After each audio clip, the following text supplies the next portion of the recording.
The whole time I watched that thing was, when did my breast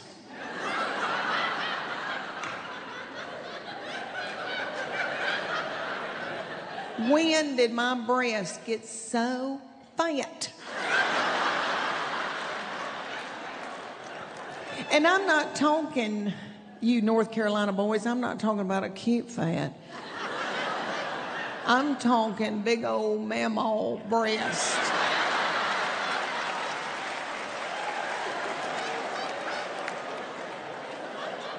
And it felt to me like one was going that way and one was going that way. And then, y'all, okay, I was in a movie with Reese Witherspoon and Will Ferrell. I know, that was crazy. That came out of nowhere. And I tell you who did that for me, that little Reese Witherspoon, that doll, that smart thing. And she made me her big sister, Gwyneth. And let me tell y'all that Reese Witherspoon is the size of this glass.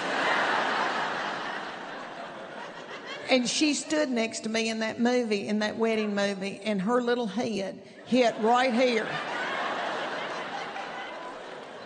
And when I saw the movie, I thought, oh, her head's the size of this breast.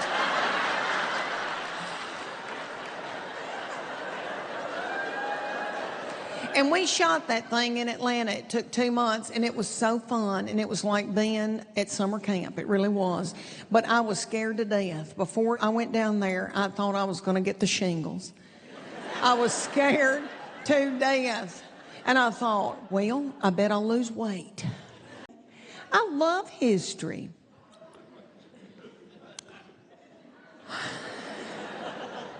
They wanted to take me to the Clermont Lounge. Anybody here heard of that? Well, let's tell all these other innocent and sweet, precious people what that Sodom and Gomorrah is.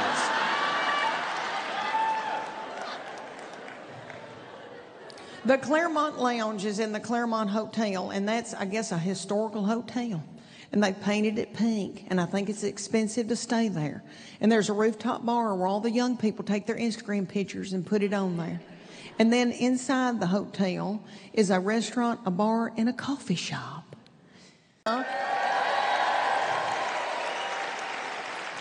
So cute. Y'all could be home watching baseball, but you're gonna have to hear about my fat breast and my retaining fluid. If I have time, I'll talk about my reflux. I don't know. Just hold on, boys. I don't know. Okay, let me tell y'all that I fell in love with everybody on that movie set, but I really got close to the hair and makeup people. And they were all local people from Atlanta.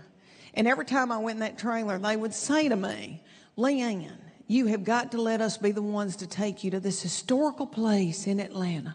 Everybody's got to go at least one time in their life. Please let us be the ones to take you. And I was like, okay. Down in the basement, in a dark black hole, is the Clermont Lounge. And that is a strip club. And when I found that out, I said, oh, I'm sorry. I have the Holy Spirit.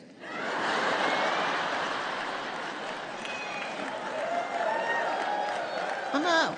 I'm not going to that mess. And they were like, it's not what you think it is, Leanne. Just trust us. It's not what you think it is. The only thing I've ever known about a strip club, there was one in Knoxville, Tennessee, that was on the side of the interstate people had of me. They said that I held my purse all night and went.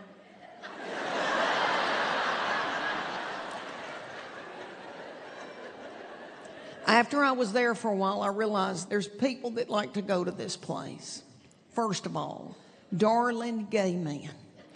Darling, precious gay men. And I don't know if it's because, hey,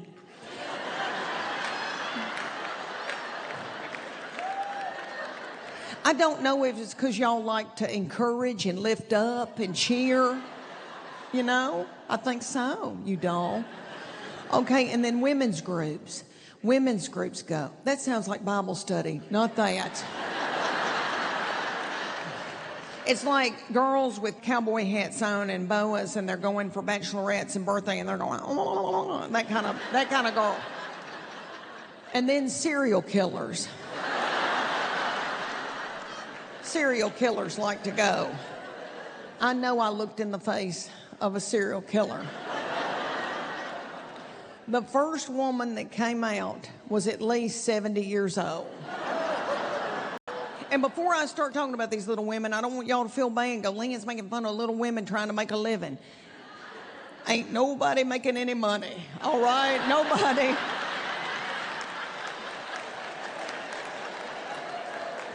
This ain't about the money. And it's sweet that they let everybody participate. But anywho, all right, that little woman comes out, and she's got on a pump about that long, but her little foot's about that long, and it was swimming around in that big pump. And after more people came out, I thought, nobody's shoes fit. Everybody was sliding around and dancing in their shoes. And I thought, there must be a big pile of shoes in the back. And they tell them, get you on a pair of shoes before you go out there and dance. But this little woman had on a denim pair of shorts and a tank top, and that's what she danced in. And it looked like somebody would wear that on a Saturday morning in the Dollar General store. That's what it looked like. Looked like somebody that would go in there and go, you know, I just need some Diet Dr. Pepper and a couple of cans of Hormel chili. The second woman that came out was a young girl. Things I really did. First, I thought, you know what, if times get bad.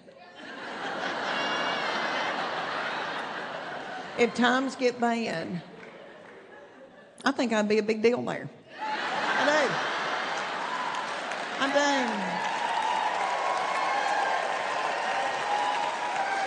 do. Thank you. I'm tall. I'd have to hinge at the hip. The second thing I thought was, Satan wasn't there. I don't think Satan was there. I think Satan was like, I'm good. Okay, let me tell y'all that after my first Netflix special, and maybe I did, but somebody had to do it. And then I like to wear an Apple Watch because I like to monitor my own heart health. And then I like to push that button that tells you where your iPhone is. That's the best thing that's ever happened to me. I know. And by the end of that month, she screamed at me and said, quit dinging that Apple Watch. Your iPhone's in your lap.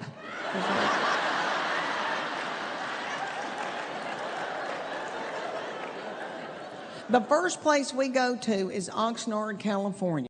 They're growing a lot of dope in California. And see, I'm not used to that. Tennessee, there's nothing legal, recreation or medical in Tennessee. But CBD stores have popped up all over Knoxville, Tennessee. And the rumor is the dope is a-coming.